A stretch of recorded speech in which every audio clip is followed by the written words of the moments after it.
नमस्कार, next IAS Hindi में आपका स्वागत है। टॉपिक ऑफ द डे में आज बात करेंगे चाय उद्योग का अंधकारमय फेज के ऊपर दोस्तों, और इसको द हिंदू ने अपने अंक में शामिल किया था और ये बहुत महत्वपूर्ण टॉपिक है दोस्तों। आपके साथ आगे पीवाईक्यू की चर्चा करेंगे तब आपको पता चलेगा ये टॉपिक कितना इंपॉर्टेंट है। यूपीएससी कह लीजिए एक तरह का फेवरेट टॉपिक है और 2022 में से तो लगभग 2 से 3 क्वेश्चन पूछा था। दोस्तों जो न्यूज बनी थी उसके ऊपर चर्चा कर लेते हैं। हाल ही में भारतीय चाय उद्योग 2002 से लेकर 2007 के काले दौर यानी डार्क फेज जैसी चुनौतियों का सामना कर रहा है, जिसके लिए आत्मनिरीक्षण और लचीलेपन की आवश्यकता है। दोस्तों आगे और डिटेल में चर्चा करने से पहले आपको हम यहाँ पे पीवाईक्यू दिखाना चाहेंगे। 2022 में क्वेश्चन पूछा था, भारतीय चाय बोर्ड के संदर्भ में निम्नलिखित कथनों पर विचार कीजिए। 4 कथन दिए गए थे, उसमें से आपको चुनना था उपयुक्त कथनों में से कौन सा सही है। तो इसका उत्तर आप लोग कमेंट बॉक्स में देने का प्रयास कीजिए। आगे जब हम टॉपिक पूरा चर्चा कर लेंगे तो इसका डिस्कशन करेंगे, इसकी चर्चा डिटेल में करेंगे। एक क्वेश्चन 2022 में दूसरा क्वेश्चन पूछा था, ए सीरीज का क्वेश्चन नंबर 62 था। निम्नलिखित राज्यों पर विचार कीजिए। 4 राज्य दिए गए थे, आंध्र प्रदेश, केरल, हिमाचल, त्रिपुरा। उपयुक्त में से कितने आमतौर पर चाय उत्पादक राज्यों के रूप में जाने जाते हैं, ये आपको उत्तर देना था। बहुत आसान क्वेश्चन था दोस्तों। इस तरह के पेयर वाले क्वेश्चन अगर आप यूपीएससी की प्रीलिम्स परीक्षा को टफ बना रहे हैं तो इसका अगर पर्याप्त मात्रा में अभ्यास कर लिया जाए तो यही क्वेश्चन आपको पीटी क्वालिफाई भी करवाएंगे। दोस्तों भारतीय चाय उद्योग के समझ जो चुनौतियां हैं उनके ऊपर चर्चा कर लेते हैं। पहली चुनौती की बात करें तो बढ़ती लागत, कॉस्ट बहुत बढ़ रही है। किसकी कॉस्ट बढ़ रही? इनपुट कॉस्ट बढ़ रही है, यानी चाय को का प्रोडक्शन करने की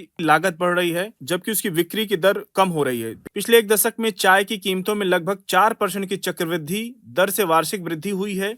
कंपाउंडिंग एनुअली ग्रोथ रेट रही है। लेकिन गैस और कोयले जैसे इनपुट कॉस्ट होती है, चाय को उगाने के लिए गैस और कोयलों की आवश्यकता होती है दोस्तों, उनकी लागत लगभग 9 से 15% की CAGR से बढ़ी है। मतलब इनका भी चक्रवृद्धि दर से वार्षिक वृद्धि हो रही है। दूसरी चुनौतियों में अगर बात करें तो डिमांड सप्लाई का गैप बढ़ रहा है। जितनी डिमांड कम है, सप्लाई अधिक है दोस्तों। छोटे चाय उत्पादकों की संख्या में वृद्धि घरेलू खपत और निर्यात के अनुपात में नहीं है, जिससे अतिरिक्त उत्पादन हो रहा है, प्रोडक्शन अधिक हो रहा है और डिमांड कम है। कमजोर निर्यात है, वीकर एक्सपोर्ट है। देखिए दोस्तों, भारत का जो सबसे बड़ा चाय एक्सपोर्ट का मार्केट है वो है ईरान है। हमसे चाय सबसे अधिक मात्रा में लगभग निर्यात का 20% अकेले ईरान खरीदता है और भुगतान समस्याओं के कारण ईरान को निर्यात में गिरावट से निर्यातकों को वित्तीय तनाव यानी फाइनेंशियल डिप्रेशन के दौर से जूझ रहे हैं भारतीय निर्यातक।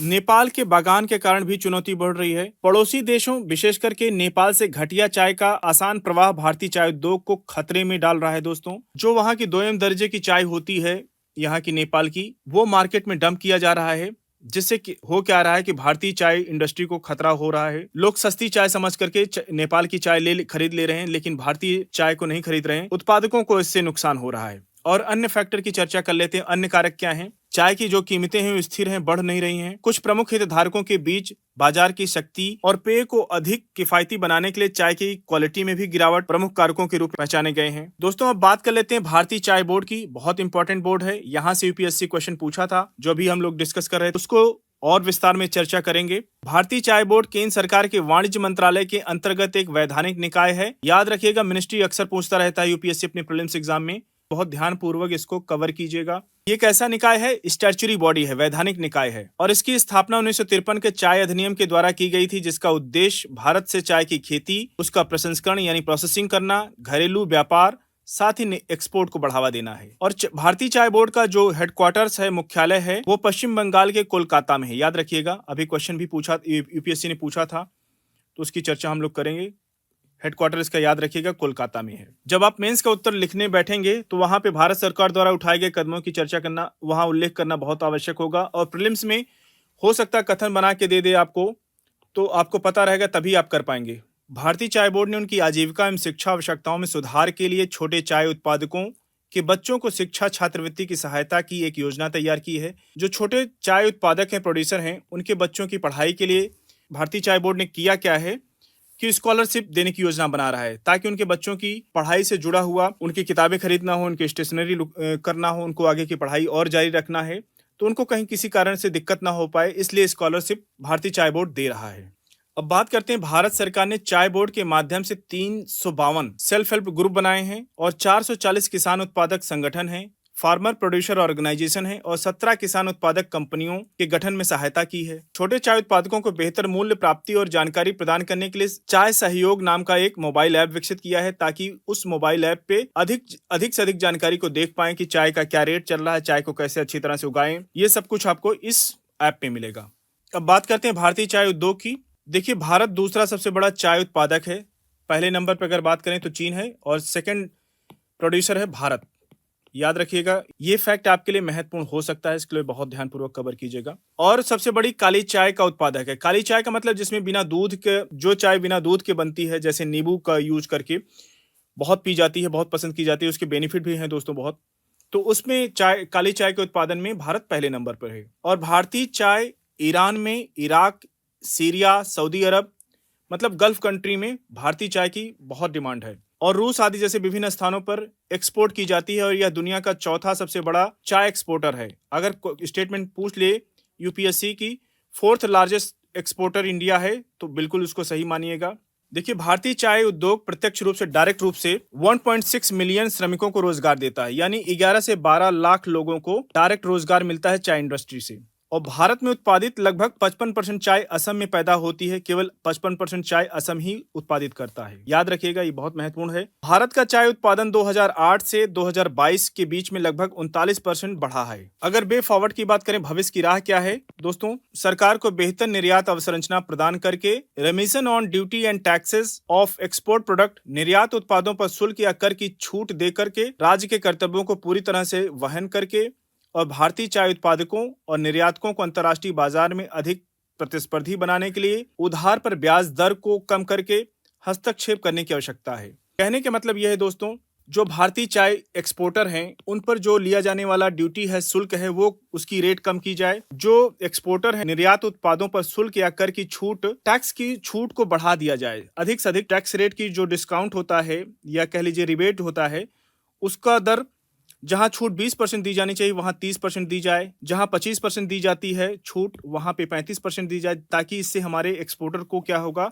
मोटिवेशन मिलेगा। डार्क फेज चल रहा है भारतीय चाय उद्योग के समक्ष, ये ताकि ये फेज खत्म हो पाए, समाप्त हो पाए। घरेलू बाजार में कम कीमत पर बेचे जाने वाले चाय के कचरे को रेगुलेट करने, जो नेपाल चाय डंप कर रहा भारत में, उस पर क्या करना है, उसको प्रतिबंधित करने और चाय के जो स्वास्थ्य लाभ हैं, चाय के जो हेल्थ बेनिफिट हैं, उसका ज्यादा से ज्यादा प्रचार करके कदम उठाए जाने की आवश्यकता है दोस्तों। अब बात करते हैं चाय उत्पादन के लिए भौगोलिक परिस्थितियां कैसी होनी चाहिए। पहले नंबर पर हम जलवायु की बात करेंगे। चाय का जो पौधा है उष्णकटिबंधीय और उपोष्णकटिबंधीय जलवायु में अच्छी तरह से विकसित होता है। चाय की झाड़ियों को वर्ष भर गर्म और नम हवा की स्थिति की आवश्यकता होती है। याद रखिएगा, चाय के लिए क्लाइमेट कैसा होना चाहिए, तो गर्म और नम हवा की सिचुएशन होनी चाहिए। यूपीएससी हो सकता है अगला क्वेश्चन इसी के ऊपर पूछ ले, कैसे क्लाइमेट होना चाहिए। अब बात करेंगे दोस्तों, मिट्टी कैसी होनी चाहिए। चाय के पौधे की गहरी और उपजाऊ जल निकासी वाली मिट्टी की आवश्यकता होती है, जो धरण और कार्बनिक पदार्थों से भरपूर हो। टेम्परेचर कैसा होना चाहिए? चाय के पौधों को अच्छे से विकसित होने के लिए औसत वार्षिक तापमान 15 से 23 डिग्री के बीच होना चाहिए। ना तो 15 से कम होना चाहिए, ना 23 डिग्री से अधिक होना चाहिए, तभी चाय का पौधा अच्छी तरह से ग्रो होगा। ठीक है। अब बात करते हैं वर्षा की। वार्षिक वर्षा 150 से लेकर 200 सेंटीमीटर के बीच होती है और साल भर समान रूप से वितरित बारिश से कोमल पत्तियों का निरंतर विकास सुनिश्चित होता है। ये देख रहे हैं, कोमल पत्तियां होती हैं। यहाँ पे 150 से लेकर 200 सेंटीमीटर के बीच में वर्षा होनी चाहिए। अगर इससे कम होगी तो भी चाय का पौधा अच्छे से विकसित नहीं हो पाएगा और इससे अधिक भी होगी तो भी चाय का पौधा विकसित नहीं हो पाएगा।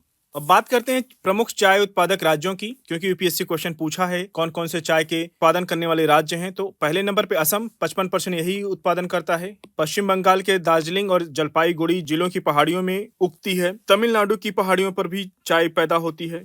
केरल प्रमुख चाय उत्पादक है, यहाँ पे भी पहाड़ियां हैं। अन्य चाय उत्पादक राज्यों की बात करें तो दोस्तों, हिमाचल प्रदेश में भी चाय की अच्छी फसल पैदा होती है। उत्तराखंड है, मेघालय है, आंध्र प्रदेश और त्रिपुरा देश के चाय उत्पादक राज्य हैं। ध्यान रखिएगा, इन उत्पादक राज्यों से यूपीएससी लगातार क्वेश्चन पूछता रहा है, पहले भी पूछा था, आगे भी पूछेगा। दोस्तों, अब हम लोग पीवाईक्यू पे चर्चा कर लेते हैं। यूपीएससी ने 2022 में जो क्वेश्चन पूछा था वो भारतीय चाय बोर्ड के ऊपर ही था। भारतीय चाय बोर्ड के संदर्भ में निम्नलिखित कथनों पर विचार कीजिए। पहला कथन था, चाय बोर्ड सांविधिक निकाय है, स्टैट्यूटरी बॉडी है। तो बिल्कुल पहला कथन एकदम सही है दोस्तों, हम लोग इसकी चर्चा कर चुके हैं। कैसी बॉडी है? स्टैट्यूटरी बॉडी है, वैधानिक निकाय है और यह कृषि एवं किसान कल्याण मंत्रालय के से जुड़ा हुआ नियामक निकाय है। तो ये कथन बिल्कुल गलत है, क्योंकि हम लोग पढ़े थे ये मिनिस्ट्री ऑफ कॉमर्स यानी वाणिज्य मंत्रालय के अंतर्गत आता है। तीसरा कथन है, चाय बोर्ड का प्रधान कार्यालय बेंगलुरु में स्थित है। ये कथन भी बिल्कुल है गलत है। इसलिए गलत है क्योंकि हेडक्वार्टर अभी हम लोग पढ़े थे वो पश्चिम बंगाल के कोलकाता में स्थित है, ना कि बेंगलुरु में। चौथा कथन की बात कर लेते हैं, इस बोर्ड के दुबई और मॉस्को में विदेशी कार्यालय हैं। तो ये कथन बिल्कुल सही है। वर्तमान में चाय बोर्ड के 2 विदेशी कार्यालय हैं दोस्तों, दुबई और मॉस्को में। बोर्ड इन सभी विदेशी कार्यालयों को भारतीय चाय के एक्सपोर्ट को बढ़ावा देने हेतु विभिन्न प्रकार के उपायों के लिए डिजाइन किया गया है और ये कार्यालय संबंधित क्षेत्रों में भारतीय चाय जो इंपोर्टर के साथ साथ भारतीय एक्सपोर्टर के बीच बातचीत के लिए एक संपर्क कार्यालय के रूप में काम करता है। ये क्या काम करता है? संपर्क कार्यालय। किसके किसके बीच में? इंपोर्टर और एक्सपोर्टर के लिए। ठीक है, तो इसलिए इसका सही उत्तर हो जाएगा, क्या आप पूछ रहा है निम्नलिखित कथनों में कौन सा सही है? तो ऑप्शन कथन 1 और 4 सही है, तो इसका सही उत्तर हो जाएगा ऑप्शन डी। और पीवाईक्यू की चर्चा कर लेते हैं दोस्तों। क्वेश्चन नंबर 2022 में ही पूछा था, क्वेश्चन नंबर 62 नंबर।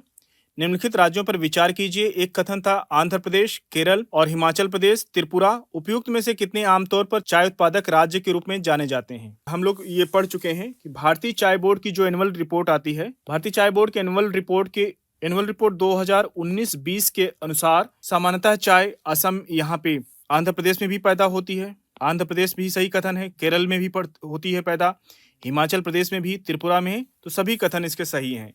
तो इसका सही उत्तर हो जाएगा ऑप्शन डी, सभी चारों राज्य। साथियों, टॉपिक ऑफ द डे के इस अंक को आज यहीं पर समाप्त करेंगे। मिलते हैं नेक्स्ट अंक में कुछ और महत्वपूर्ण टॉपिक के साथ। तब तक जुड़े रहिए नेक्स्ट आईएएस हिंदी के साथ। धन्यवाद।